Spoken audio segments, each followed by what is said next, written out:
आज माता कलीसिया संत थियोडोर गुरेन का स्मरण करती है। उनका बचपन का नाम एनी तेरेस गुरहिन था। वे अपने माता पिता की 4 संतानों में से एक थी। 2 भाई और 2 बहन।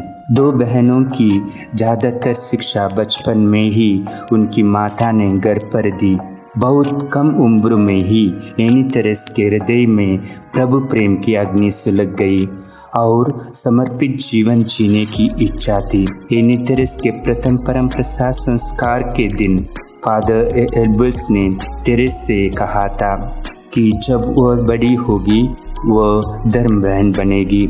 जब एनी तेरेस 15 वर्ष की थी तब उनके परिवार में एक घटना घटित हुई। एनी तेरेस के पिता जो बाहर काम करते थे छुट्टियों के लिए घर आ रहे थे। रास्ते में उसके पिता को लूट लिया और मार डाला। पहले ही एनी तेरेस के 2 भाइयों की मृत्यु हो चुकी थी और अब पिता का इस संसार से चला जाना उसकी माँ और दोनों बहनों के लिए अत्यंत दुखदायी था।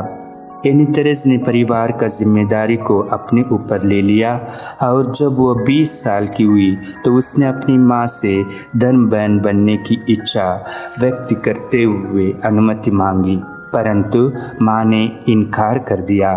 5 वर्ष बाद तेरेसा ने फिर से चाहा कि वह ईश्वर के लिए अपना जीवन समर्पित करें।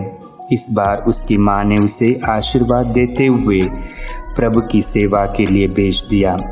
18 अगस्त 1823 को तेरेसा ने धर्म संघ में प्रवेश किया और वहाँ उसे थियोडोर का नाम दिया गया।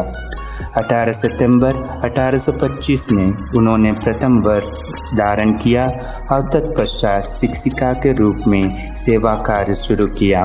उन्होंने क्षेत्र के बीमार और गरीब लोगों की ज़रूरतों पर विशेष ध्यान दिया।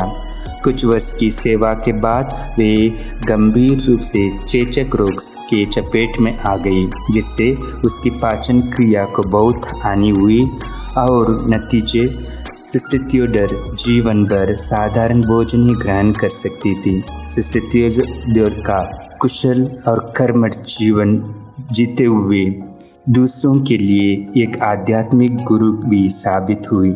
संपूर्ण जीवन दूसरों के हित के लिए जीकर वह 14 मई 1856 में प्रभु की प्यारी बन गई। संत पिता बेनेडिक्ट 16वें ने 15 अक्टूबर 206 में इस महान आत्मा को संत घोषित किया।